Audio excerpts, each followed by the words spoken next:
స్తోత్రం. చిన్న ప్రార్థన చేసుకుని వాక్యాలు ప్రవేశిద్దాం. ప్రేమమైన దయగల ప్రభా, ఈ ఘనమైన నామానికి వందనాలైన ప్రభా.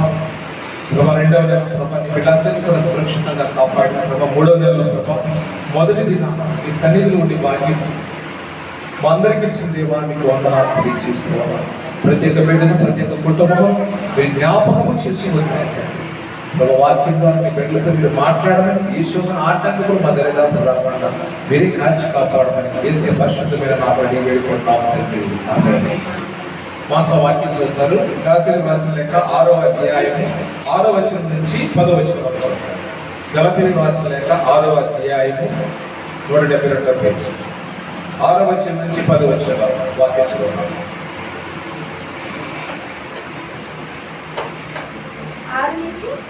అది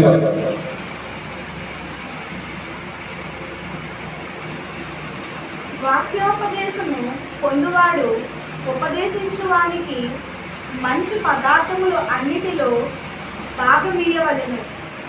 మోసపోకుడి, దేవుడు వెక్కిరించబడుడు. మనుష్యుడు ఏమి విత్తునో ఆ పంటనే కోయును.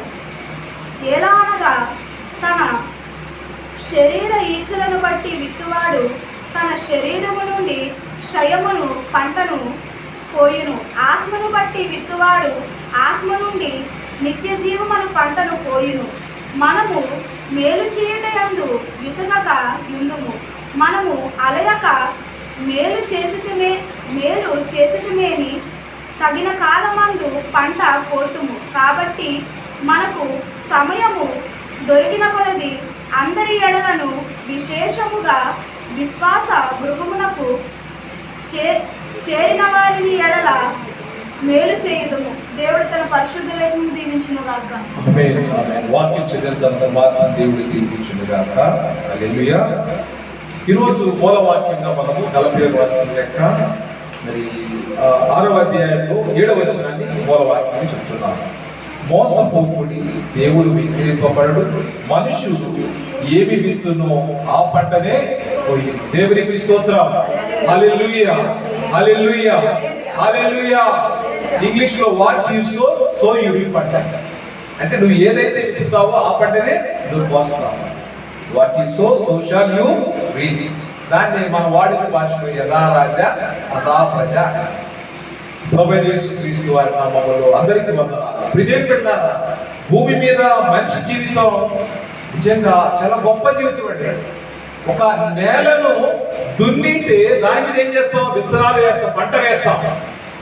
విత్తనాలు వేసిన తర్వాత అవి ఏం చేస్తాయంటే పెరిగి పెద్దమైనప్పుడు పంట కోస్తాం. పంట కొయ్యాలి అంటే నువ్వు ముందు ఏం చేయాలి? నేలను దున్నాలి. దేవునికి స్తోత్రం. నేలను దున్నితేనే కానీ మనం పంట కొయ్యలేదు. ఈ రోజున విశ్వాస జీవితంలో కూడా ఒక పంట కొయ్యాలని దేవుడు ఆశపడుతున్నాడు. ఏ పంట కొయ్యాలనుకున్నా ఆశపడుతున్నాడు అంటే ఆత్మీయ జీవితం అనేటువంటి పంట కొయ్యాలని దేవుడు ఆశపడుతున్నాడు. దేవుని స్తోత్రం.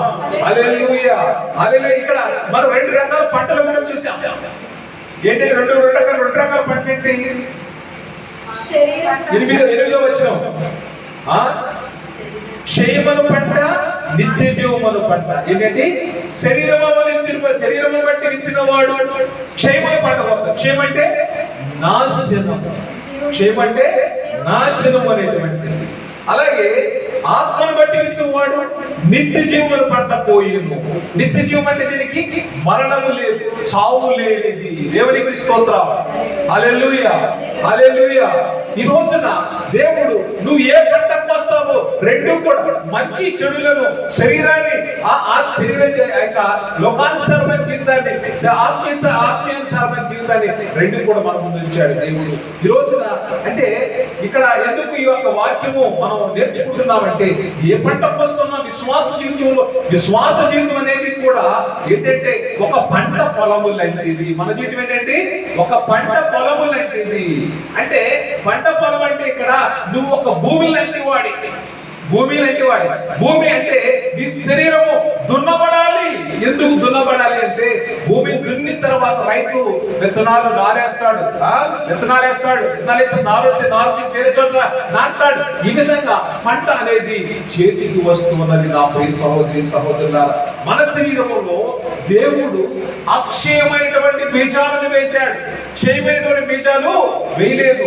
సో ఆయన ఎదురు చూస్తున్నాడు. నిన్ను విశ్వాస జీవితంలో అనేక శ్రమల గుండా నడిపించిన దేవుడు ఈ రోజున నీ యొక్క జీవితాన్ని ఈ యొక్క అక్షయమైనటువంటి పంట కొయ్యాలని దేవుడు ఎదురు చూస్తున్నాడు. విశ్వాస జీవితం చాలా గొప్పది. నిలబెట్టారా? దేవుడు ఒక విశ్వాసిగా నిన్ను నిలబెట్టాడంటే దేవుడు నిన్ను పండించాలని ఆశపడుతున్నాడు. దేవునికి స్తోత్రం.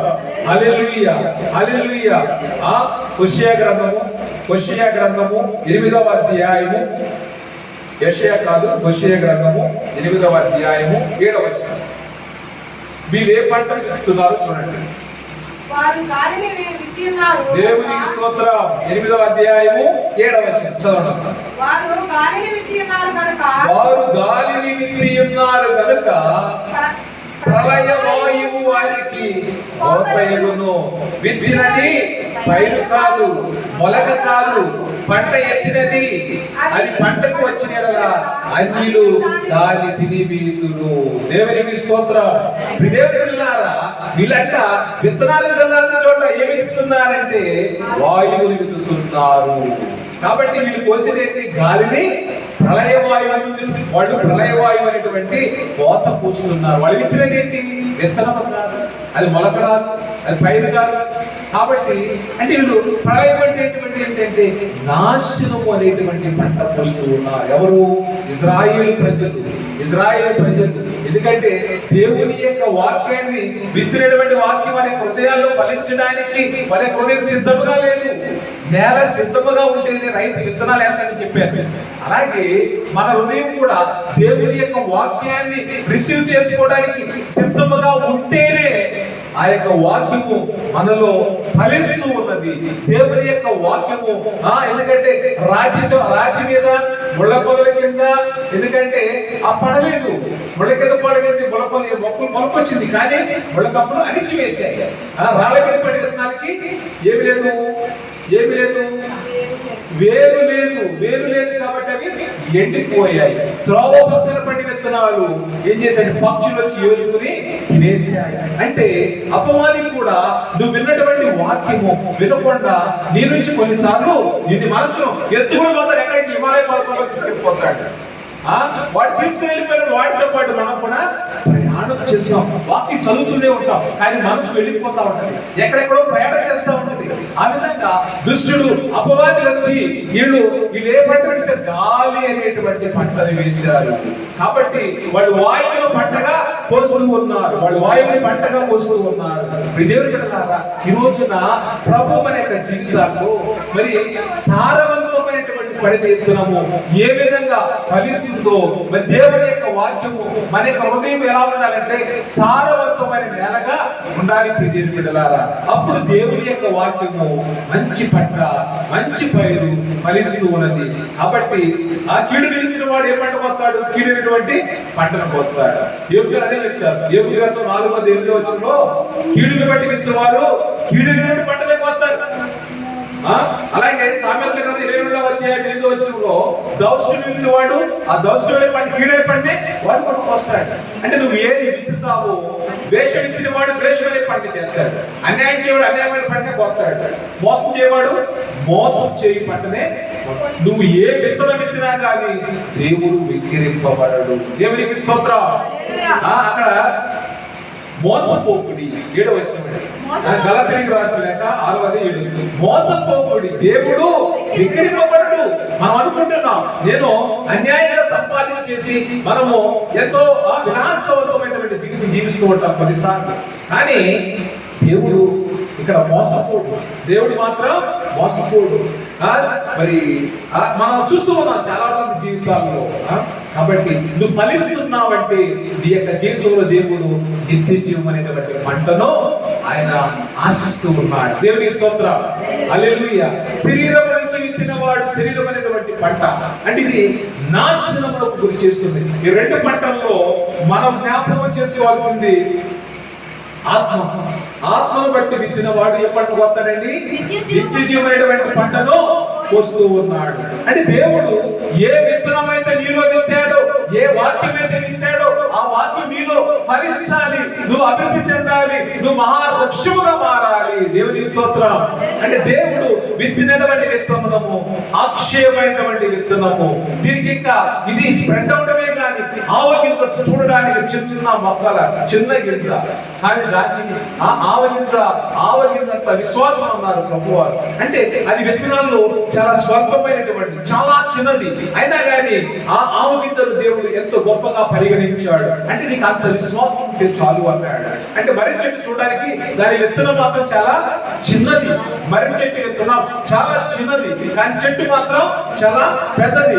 మనం మనుషులు చూడడానికి అందంగా ఉండొచ్చు, ఐశ్వర్యవంతులుగా ఉండొచ్చు, ఎలా ఉన్నా కానీ నీలో ఏ విశ్వాసం ఉండాలంటే ఆవగింజంత విశ్వాసం ఉండాలి. దేవుని స్తోత్రం. అంటే ఇక్కడ అంత విశ్వాసం ఉన్నప్పుడు దేవుడు నీ యొక్క జీవితంలో గొప్ప కార్యాలు జరిగిస్తూ ఉన్నాడు బిడ్డలారా. ఎందుకంటే మరి ఇసాకు ఊరు కాని ఊరిలో పంట వేశాడు. ఊరు కాని ఊరిలో పంట వేశాడు. చూడండి, ఆదికాండము 26వ అధ్యాయం, ఆదికాండము 26వ అధ్యాయం 12వ వచనం. ఇస్సాకు ఆ దేశమందున్నవాడై విత్తనము వేసి ఆ సంవత్సరము నూరంతల ఫలము పొందెను. దేవునికి స్తోత్రం. హల్లెలూయా. యెహోవా అతనిని ఆశీర్వదించెను కనుక ఆ మనుషుడు గొప్పవాడాయెను. దేవునికి స్తోత్రం. హల్లెలూయా. అంటే ఇంకా అబ్రహాం దినంలో వచ్చిన కరువు కాకుండా ఇసాకు దినం, ఇసాకు గెరారులో నివసిస్తున్నప్పుడు ఇసాకు టైంలో కూడా ఇంకొక కరువు వస్తే ఇక్కడ అందరూ కరువులో ఉన్నారు. అయితే ఇసాకు విత్తనం వేసి ఎన్నంతల పంట కోసాడండి? 100 పంట కోసాడు. హల్లెలూయా, హల్లెలూయా. అంటే విరుగులో విశాలత కలుగజేసిన దేవుడు కరువులో 100 పంట కోయడం అనేది మామూలు విషయం కాదండి. కరువులు, కటిక కరువులు, అంటే వర్షము లేదు, భూమి అంతా కూడా ఎండిపోయి నెరలు విచ్చాయి. అలాంటి సమయంలో పంట వేసి 100% అంటే పంటను కోసాడంటే ఇది మామూలు విషయం కాదు. ఆ దేశమంతట్లో కూడా ఒక అనామకుడుగా ఉన్నాడు. గెరారులో ఒక అనామకుడుగా ఉన్నటువంటి ఇస్సాకును అందరికంటే గొప్పవాడిగా చేశాడు. హల్లెలూయా, హల్లెలూయా. ఇది మన యొక్క జీవితంలో దేవుడి రోజున జరిగించబోతున్నాడు. నా ప్రియ సహోదరి సహోదరుడా, నువ్వు ఏ విత్తనం వేస్తున్నావు? క్షయమనే విత్తనమా, అక్షయమనే విత్తనమా? ఒకసారి ఆలోచించుకోవాలి. దేవుని యొక్క వాక్యం మీద నీ జీవితానికి పునాది వేసావా? నువ్వు 100 పంట కోస్తావు. ఆమేన్ చెప్పండి. ఆమేన్. దేవుని యొక్క వాక్యము, ఆ వాక్యం మీద మన యొక్క జీవితానికి పునాది వేయాలి. వాక్యానుసారమైన జీవితం మన యొక్క జీవితానికి 100% పంటను ఇస్తున్నది. 100 ఆశీర్వాదం పొందుకోవడానికి దేవుడు మనకు పిలిచాడు. కానీ 30 60 కాదండి. God wants to bless us 100-fold. ఎన్నొంతలండి? 100 ఆశీర్వాదం కొరకు దేవుడు మనకు పిలిచాడు. అంతేగాని ప్రభా నాకు 30% ఇదే కమిషన్ కాదు. అర్థమవుతుందా? 30% we should not claim. మనం 30% ఆశీర్వాదం కొరకు దేవుడిని అడగకూడదు, 60% అడగకూడదు. అడిగేది 100% అడగాలి. దేవునికి స్తోత్రం. హల్లెలూయా. అంతేగాని మన అడుగుటలో ఎప్పుడు కూడా బలహీనులు కాకూడదు. మనం ఎలా అడగాలంటే పరిశుద్ధముగా దేవుణ్ణి అడగాలి, పరిశుద్ధమైన మనసుతో దేవుని అడగాలి. ఎందుకంటే నువ్వు ఎప్పుడైతే నిన్ను నీవు సరి చేసుకొని దేవుని అడుగుతావు, దేవుడు అప్పుడు నీ జీవితంలో 100% ఆశీర్వదిస్తాడు. హల్లెలూయా, హల్లెలూయా. మరి ఇస్సాకు జీవితంలో 100% 100 పంట కోసాడండి. 100 ప్రతిఫలాన్ని పొందుకున్నాడు యోసేపు. కాబట్టి మనమందరం కూడా ఆ యోసేపును ఆదర్శంగా తీసుకోవాలి. ఎందుకంటే కొన్నిసార్లు మనమందరం కూడా తప్పిపోతూ ఉంటాం. ఆలోచించాలి కదా ఈ విషయాన్ని. లూకాసు సువార్త 6వ అధ్యాయం 38వ వచనం. లూకాసు సువార్త 6:38.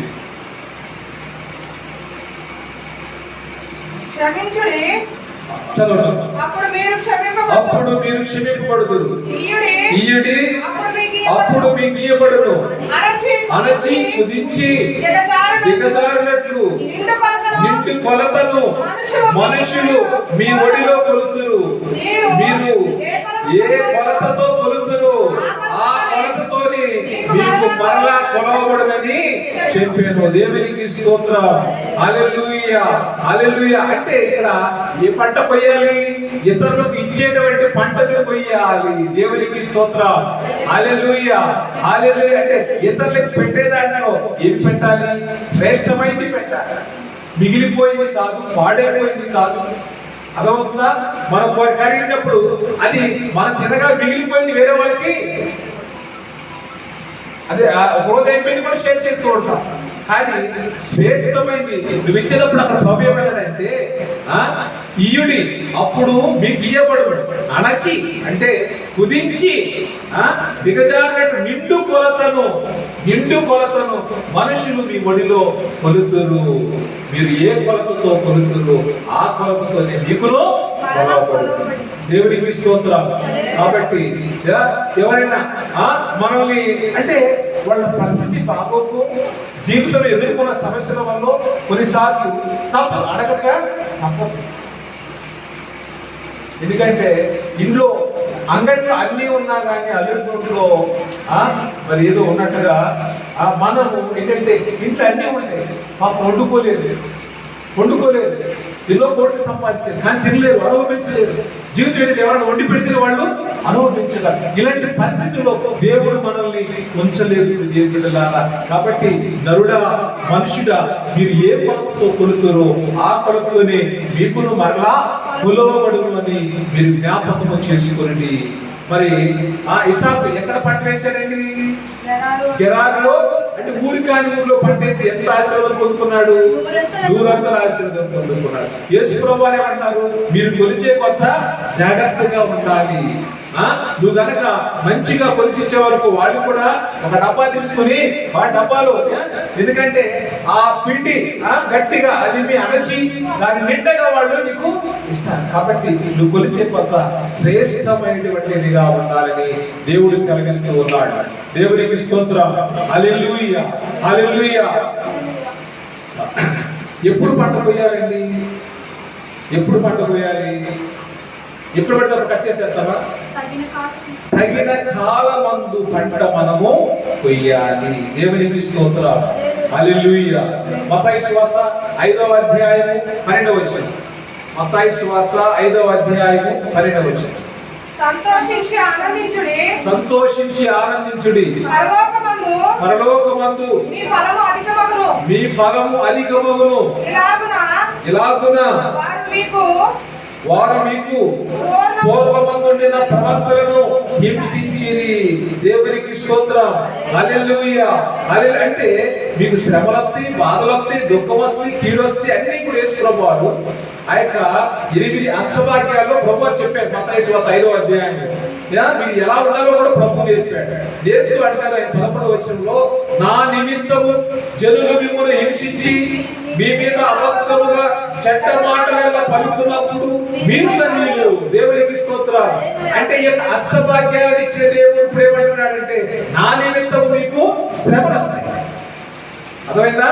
నా నిమిత్తం మీకు శ్రమలు వస్తాయి. కాబట్టి సో తగిన కాలం ముందు అంటే ఏది 12 వచ్చేసరికి సో వాళ్ళు మీకు పలుకులకు మీరు ధన్యులు అన్నాడు. 12 వచ్చి సంతోషించి ఆనందించండి, పరలోకమందు మీ ఫలము అధికమగును. దేవునికి స్తోత్రం. అంటే ఇప్పుడు నువ్వు ప్రభు కొరకు శ్రమ పడుతున్నావండి, ఎవరివి? ధన్యుడివి. ఎవరవండి? ధన్యుడివి. మందిరానికి వెళ్తున్నప్పుడు నిన్ను ఆటంకపరుస్తూ ఉంటారు, నువ్వు ప్రార్థన చేస్తున్నప్పుడు నిన్ను ఆటంకపరుస్తూ ఉంటారు. నువ్వు ప్రార్థన చేస్తున్నప్పుడు విశ్వాసి అయితే ఆదివారమే డ్యూటీకి పిలుస్తారు, విశ్వాసి అయితే ఆదివారమే డ్యూటీకి పిలుస్తారు. సో ఈ యొక్క శోధనలు కూడా ఉంటాయి. కాబట్టి ప్రభు కొరకు అర్థసాక్షులైన వారి కొరకు వారి ఫలం ఎక్కడ భూమి మీద కాదు, వారి ఫలము పరలోకములో గొప్ప అధికమవుతుంది. దేవునికి స్తోత్రం. హల్లెలూయా. ప్రభు ఈ రోజున మరి ప్రకటన గ్రంథము 22వ అధ్యాయం చూడండి. ప్రకటన గ్రంథము 22వ అధ్యాయం 12వ వచనం. ఇదిగో త్వరగా వచ్చుచున్నాను. వాని వాని క్రియల చొప్పున ప్రతి వానికి ఇచ్చుటకు నేను సిద్ధపరిచిన జీతము నా యొద్ద ఉన్నది. దేవునికి స్తోత్రం. ప్రభు అంటున్నాడు, ఇదిగో నేను త్వరగా వచ్చుచున్నాను. ఎందుకు వస్తున్నాడు ఆయన? మరి సమయం అయిపోయింది. అంటే పంట ఎప్పుడు వేయాలని చెప్పినప్పుడు మూడో అంశం మనం నేర్చుకుంటున్నాం. నూరంతల ఆశీర్వాదము ఎదురుకి ఇచ్చే దాంట్లో మొదటి ఏంటండి? ఏ ఆశీర్వాదము? నూరంతల ఆశీర్వాదం పొందుకోవాలంటే మనం ఎలా ఉండాలో నేర్చుకున్నాం. నూరంతల పంట కొయ్యాలి మనం. తర్వాత దేవునికి ఇతరులకు ఇచ్చిన దానిలో పంట కొయ్యాలి. శ్రేష్టమైన పంట ఇతరులకు ఇచ్చి మనం శ్రేష్టమైన పంట కొయ్యాలి. మూడవది తగిన కాలములో పంట కొయ్యాలి. ఇప్పుడు ప్రభు ఏమంటున్నాడు? ఇదిగో నేను త్వరగా వస్తున్నాను. వచ్చుచున్నవాడు ఆలస్యము చేయక వచ్చు. ఆయన ఆలస్యం చేయకుండా వస్తూ ఉన్నాడు. సో ఇప్పుడు మనమే సంగమా ప్రేమ చేయాలి. సంఘం ఎలా ఉండాలి? సిద్ధపాటు కలిగి ఉండాలి. ఎదురు చూడాలి.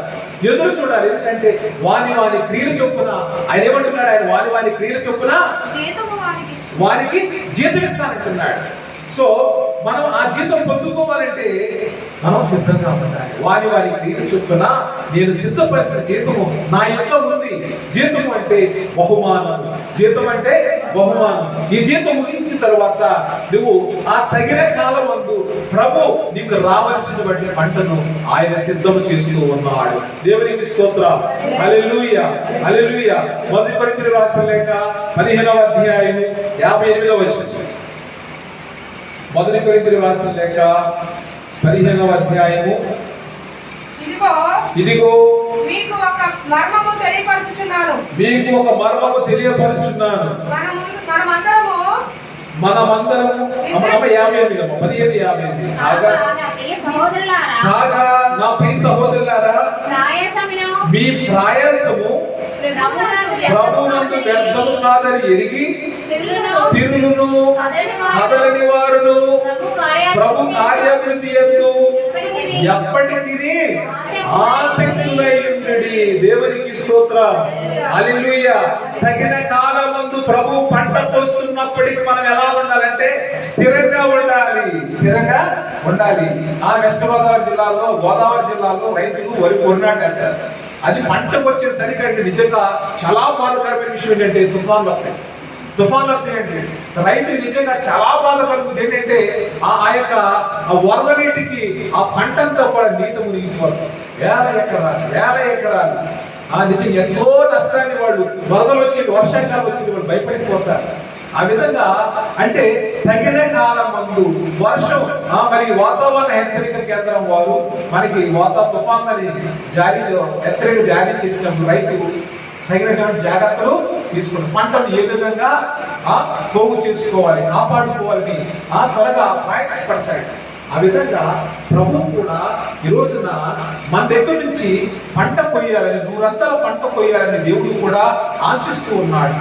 ఆయన త్వరగా వచ్చుచున్నాడు. వస్తున్నప్పుడు మనం ఎలా ఉన్నాం? పౌలుగా చెప్తున్నారు, మీరు స్థిరులు కదలని వారు ప్రభు కార్యాభివృద్ధి యందు ఆసక్తి కలిగిన వారై ఉంటారు. అంటే ఎప్పుడు కూడా నువ్వు నిరాశలు కృంగుదల్లో ఉండకూడదని వాక్యము సెలవిస్తుంది. నువ్వు పొందుకున్న వాక్యంలో నువ్వు స్థిరపడాలి. నువ్వు పొందుకున్న వాక్యంలో, నువ్వు పొందుకున్న వాగ్దానంలో నువ్వు స్థిరంగా ఉండాలి. కదలని వాడిగా ఉండాలి. సత్యమైన మనసు మనలో ఉండకూడదు. ప్రభు యొక్క కార్యాభివృద్ధి ఎప్పటికీ ఆసక్తి అనేది ఉండాలి. ప్రభు అన్నారు, నీ ఇంటిని కూర్చిన ఆసక్తి నన్ను భక్షించుచున్నదని దేవాలయంలో క్రయ విక్రయములు అంటే అమ్మటం కొనడం చేస్తున్న వారి దగ్గరికి వెళ్ళి అవన్నీ కూడా యేసువారు విసిరివేశారు. ఎందుకు విసిరివేశారంటే ఇది దేవుని మందిరాన్ని మీరు ఇలాగ మార్చుతున్నారేంటి అని చెప్పేసి ప్రభు ఆదేశించారు. దేవుని అంటే దేవుని యొక్క మందిరం అనేటువంటి ఆ మాటను కూడా మర్చిపోయి వాళ్ళు వ్యాపారం చేస్తూ ఉన్నారు. సో ఈ రోజున వాళ్ళందరూ కూడా తగినటువంటి ఫలాన్ని జీతాన్ని దేవుడు రెడీ చేసి ఇచ్చాడు. కాబట్టి ఇప్పుడు మన యొక్క విశ్వాసంలో మనం ఎలా ఉండాలంటే స్థిరంగా ఉండాలని ప్రభు యొక్క వాక్యము సెలవిస్తున్నది. బిడ్డలారా, ఇంకొక పంటను చూద్దాం. ప్రేమ అనేటువంటి పంటను కూడా మనం పోయాలి. హోషేయ గ్రంథము 10వ అధ్యాయము యెషయా గ్రంథము 10వ అధ్యాయం 12వ వచనం. నీతి ఫలించినట్లు మీరు విత్తనము వేయుడి, ప్రేమ అను కోత మీరు కోయుడి. యెహోవాను వెతుకుటకు ఇదే సమయము కనుక ఆయన ప్రత్యక్షమై మీ మీద నీతి వర్షం కురిపించినట్లు ఇది వరకెన్నడను దున్నని బీడు భూములను దున్నుడి. నీ ప్రవర్తన ఆధారం చేసుకొని నీ బలాఢ్యులను నమ్ముకొని నీవు చెడుతనం పంటకాయ దున్నితివి కనుక మీరు పాపమును కోత కోసి ఉన్నారు, అబద్ధములకు ఫలము పొంది ఉన్నారు. నీ జనుల మీదకి అల్లరి వచ్చును, శర్మాన్ని యుద్ధం చేసి వ్యతిరేకలను పాడు చేసినట్లు ప్రాకారముల పట్టణముల నీవు పాడవును. పిల్లల మీద తల్లులు నేలను పడద్రోయవేయబడుదు. ఇలాగ మీరు చేసిన ఘోరమైన దుష్ట క్రియలను బట్టి బేతేలు మీకు నాశనకరమగును. ఉదయకాలమున ఇశ్రాయేలు రాజు కొట్టబడి నిర్మూలమగును. మీ దేవుని బిడ్డలారా, అంటే ఇక్కడ బీడు భూములన్నీ కూడా ఆయన రావడానికి ముందు బీడు భూములు అంటే ఫలించకుండా విశ్వాసం చెప్పుకుంటూ విశ్వాసములో ఫలించినటువంటి ప్రతి ఒక్క విశ్వాసి కూడా ఇప్పుడు ఎలా ఉండాలంటే వాక్యం చేత దున్నబడాలి. దేవుని స్తోత్రం, హల్లెలూయా హల్లెలూయా. బీడు భూములన్నీ కూడా దున్నబడాలి. ఇది వరకు ఎన్నడూ దున్ననవి అంటే వాక్యము నాటబడినటువంటివి. అంటే వాక్యము లేని వారు ప్రభు భయం లేని వారు మీరందరూ కూడా ఇప్పుడు ఏం చేయాలంటే నీతి అనేటువంటి వర్షము ఇది వరకు అనేటువంటి నీతి అనే వర్షం కురవలేదు కాబట్టి ఇప్పుడు నీతి అనే వర్షం కురిచినట్లు మీరందరూ కూడా దున్నబడని మనసులు హృదయాలు దున్నబడాలి. అప్పుడే ప్రభువు ఏ పంటకు వస్తానంటాడు? నీతి ఫలించినట్లు మీరు విత్తనం వేయండి. నీతి ఫలించినట్టు ఏమంటున్నారండి? విత్తనం వేయమంటారు. విత్తనం వేసి ఏ పంట కోయమంటున్నారు? ప్రేమ అనేటువంటి పంటను కోయమంటున్నారు. విదేవులారా, ప్రేమ ఫలించాలి అంటే నీతి ఉండాలి, పరిశుద్ధత ఉండాలి. అందుకే ప్రభువు శాశ్వతమైనటువంటి ప్రేమతో మనందరినీ కూడా ప్రేమిస్తూ ఉన్నాడు. దేవునికి స్తోత్రం, హల్లెలూయా హల్లెలూయా. సో మనం ఎలాంటి పంట కొయ్యాలి అంటే ఇక్కడ వాక్యం ప్రకారం సమృద్ధి అయిన పంటను మనం కొయ్యాలి దేవుని బిడ్డలారా. కాబట్టి ఈ విషయాలను జ్ఞాపకం చేసుకుందాం. ఈ విషయాన్ని జ్ఞాపకం చేసుకుంటూ మన యొక్క ఆత్మీయ జీవితంలో ఫలము అంటే ప్రభు కూడా ఫలాలను ఆశిస్తున్నాడు. ఒక భక్తుడు పాటలు పాడాడు. ఫలములను ఆశించిన పరలోక తండ్రి చూచుచున్నాడు నీ వైపు. ఫలములను ఆశించిన పరలోక తండ్రి చూచుచున్నాడు నీ వైపు. ఫలింపకుండుట నీకు న్యాయమా? దేవునికి స్తోత్రం. అంటే యజమాని చేతిలో శిక్షకు గురి కాకుండా మనం చూసుకోవాలి. ఎందుకంటే సంఘములో సమాజములో ఎక్కడ దేవుడు నిలబెట్టాడో అక్కడ నువ్వు ఫలించేవాడిగా ఉండాలి. ఎందుకంటే ఇక్కడ వాక్యం ఏమందంటే 2 రకాల పంటలను దేవుడు చూపించాడు. శరీరేచ్ఛను బట్టి పంట, రెండోది నిత్య జీవం గురించినటువంటి ఆత్మ గురించి నిత్య జీవం అనే పంట. శరీరం బట్టి శరీరేచ్ఛను బట్టి విత్తువాడు క్షయమైన పంట. క్షయమైనటువంటి పంట గుర్తుపెట్టుకోండి. క్షయమైన పంట నిత్య జీవమైన పంట. క్షయమైన పంట ఎక్కడి నుంచి వచ్చింది? శరీర కార్యాల వల్ల వచ్చింది. అంటే శరీరేచ్ఛలు అంటే మన యొక్క లోకానుసారమైన మనసు. సో ఇక్కడ మరి ఆత్మీయ అంటే ఇక్కడ ఆత్మల పంట ఎక్కడికి వస్తాము? నిత్య జీవన పంట ఎక్కడి నుంచి వస్తాము అంటే ఆత్మను పెట్టుకోస్తాం. పరిశుద్ధాత్మ వరాలు మనలో ఉండాలి.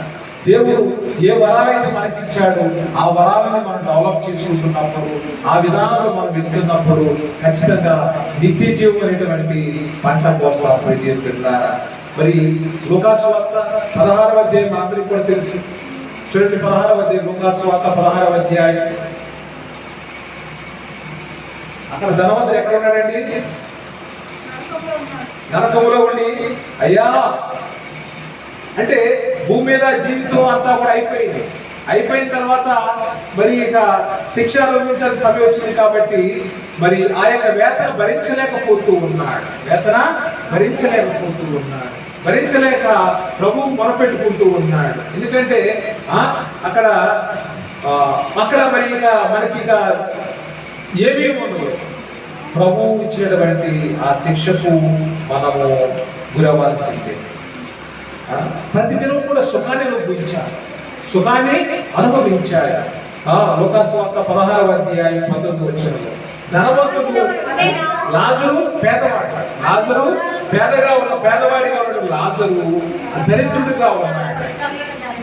సో ఈయనైతే అక్కడ పడుతున్నటువంటి బలమించి పడుతున్నటువంటి రొట్టె ముక్కలతో ఆకలి తీర్చుకుంటున్నాడు. చాలా హంబుల్ లైఫ్.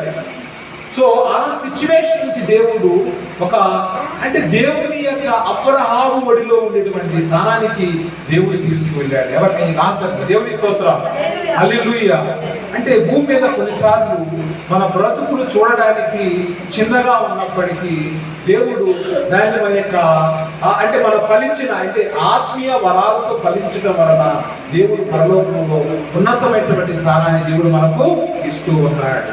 కాబట్టి ఇక్కడ ఏమంటాడంటే 16వ అధ్యాయం 24వ వచనంలో తండ్రివైన అబ్రహామా నా యందు కనికరపడి తన వ్రేలి కొన నీళ్ళలో ఉంచి నా నాలుకను చల్లార్చుటకు లాజరును పంపుము. అంటే ఇక్కడ ఎవరైతే తోసివేశాడో, ఎవరైతే పట్టించుకోలేదో ఆ లాజరు యొక్క స్థితిని చూశాడు.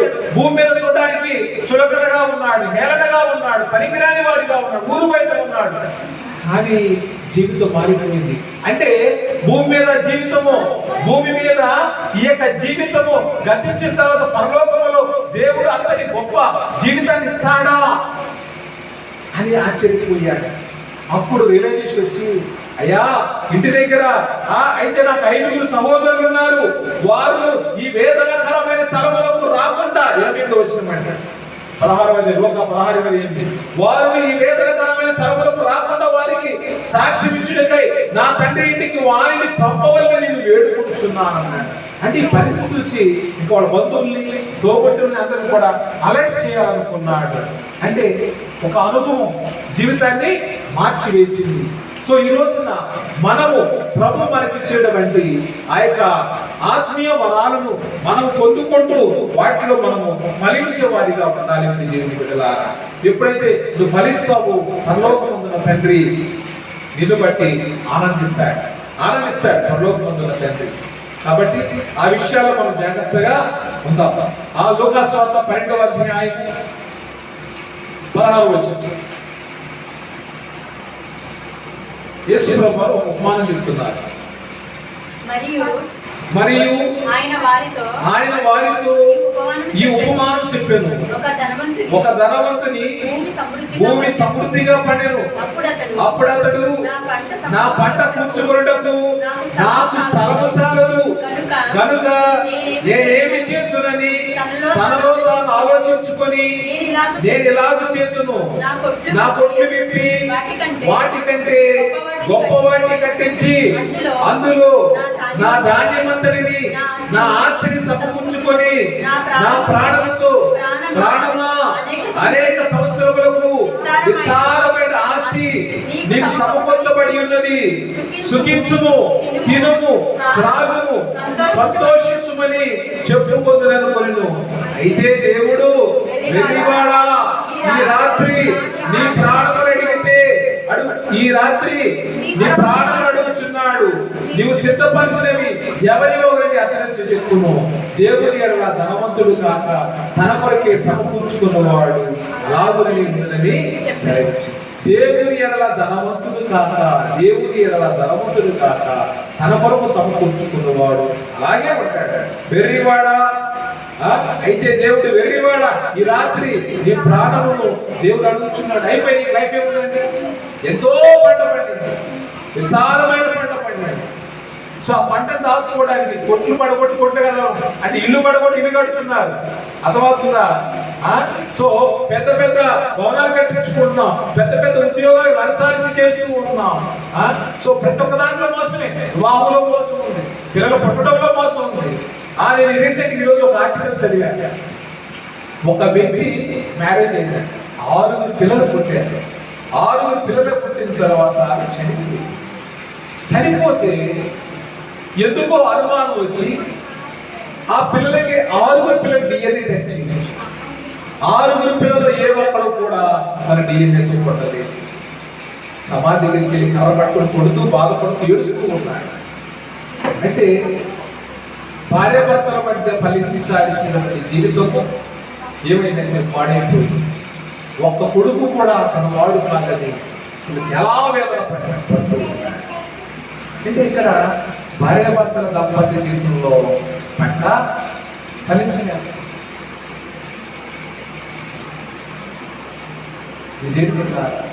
దేవుడు పంట వేసాడు. పంట ఫలించాలి. కుటుంబం అనేది దేవుడు వేసినటువంటి ఒక పంట. నీ జీవితము ఒక పంట, మన సంఘము ఒక పంట, మన జీవిస్తున్న సమాజం ఒక పంట. ఇది ఫలించాలి. తగిన కాలంలో నువ్వు విశ్వాసంగా ఉన్నావా, సేవకుడిగా ఉన్నావా, అమ్మగా ఉన్నావా, నాన్నగా ఉన్నావా, కొడుకుగా ఉన్నావా, నీ వృత్తి ధర్మంలో నీవు ఎలా ఉన్నావు అని దేవుడు అడుగుతాడు. ప్రతి ఒక్క దాన్ని కూడా అడుగుతాడు. సో ఈ రాత్రి ఆ దేవుడు ఈ ప్రాణాన్ని ఇవన్నీ కూడా సంపాదించేవన్నీ కూడా ఎవరివి అవుతాయండి? నువ్వు చూస్తున్నావా? నువ్వు అనుభవిస్తున్నావా? So there is no guarantee. నువ్వు సంపాదించిన దానికి, నువ్వు ప్రయాసపడిన దానికి గ్యారంటీ లేదు. దేవుడిని విడిచి ఎంతో సంపాదిస్తున్నావు. దేవుడిని విడిచి దేవుడి భయం లేకుండా దేవుడికి దూరంగా ఉంటూ వేల కోట్లు సంపాదిస్తున్నారు, లక్షలు సంపాదిస్తున్నారు, కానీ బ్రతికొండగా అనుభవించలేకపోతున్నారు. చనిపోయిన తర్వాత ఎవరు అనుభవిస్తారు? పరుల సొమ్ము. పిల్లలు లేకపోతే ఎవరు సొమ్ము అవుతుంది? పరుల సొమ్ము. పిల్లలుంటే వాళ్ళిద్దరు కొట్టుకునో తిట్టుకునో మరి దానికి కూడా గొడవలే. ప్రాణం ఉండగా ప్రభు నమ్ముకోవాలి. ప్రాణం ఉండగా నిత్య జీవము అనేటువంటి పంటను మనం పండించాలి. దేవునికి స్తోత్రం. హల్లెలూయా, హల్లెలూయా. మన యొక్క మనస్సును మనం కంట్రోల్ చేసినప్పుడు దేవుడు నిత్య జీవం అనేటువంటి పంట నీలోకి వస్తాడు, నీ జీవితంలోకి వస్తాడు, నీ ఇంటిలోకి వస్తాడు. నీ జీవితం అనేక మందిని నిత్య జీవం అనేటువంటి పంట పోయడానికి సిద్ధముగా ఉంచాలి. ప్రియ సహోదరి సహోదరుడా, ఈ యొక్క నూతన నెలలో దేవుడు నిన్ను ఫలించేటువంటి వృక్షంగా నాటుతూ ఉన్నాడు. ఆమేన్. ఈ యొక్క అంటే నిన్ను దేవుడు ఏ స్థలములో దేవుడు ఉంచాడు ఆ స్థితిలో మొదట నీ స్థితి కొద్దిగా ఉండినను తదుపరి మహా అభివృద్ధి పొందేదవు. దేవునికి స్తోత్రం.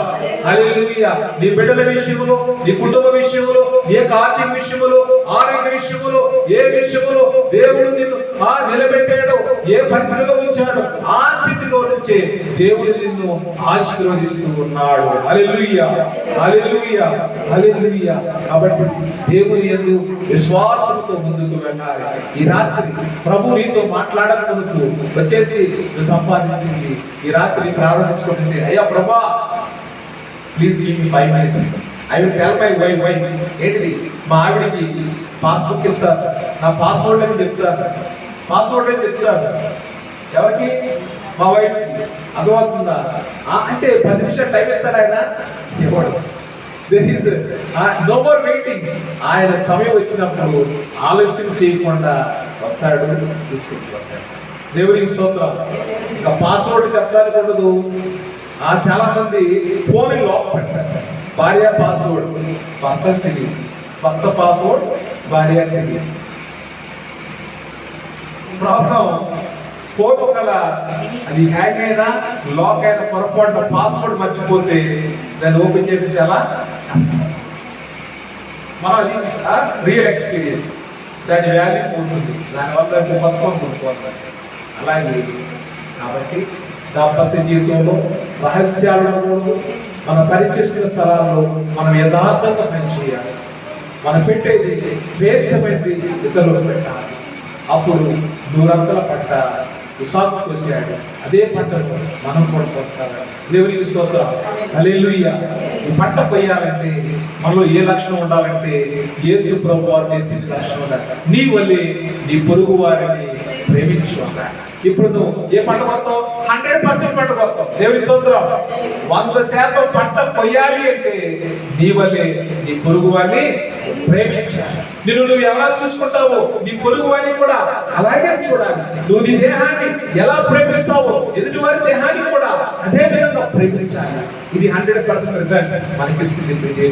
కాబట్టి క్షయమైన జీవితాన్ని విడిచిపెట్టి అక్షయమైన జీవితాన్ని పొందుకోవడానికి నిత్య జీవన పంట పోయడానికి సిద్ధపడదాం. దేవుడి నెలలో మన కుటుంబాల్లో గొప్ప కార్యము జరిగించి వివాహ విషయాల్లో, ఉద్యోగ విషయాల్లో, పిల్లల చదువుల విషయాల్లో, ఆరోగ్య విషయాల్లో దేవుడు మనకి 100 ఆశీర్వాదం దేవుడు దయచేసి మన కుటుంబాల్లో నిత్య జీవనకు దేవుడు పాత్రను చేయగాక. ఆమేన్. కళ్ళు మూసుకొని ప్రార్థన చేయండి. దేవునికి స్తోత్రాలు. హల్లెలూయా.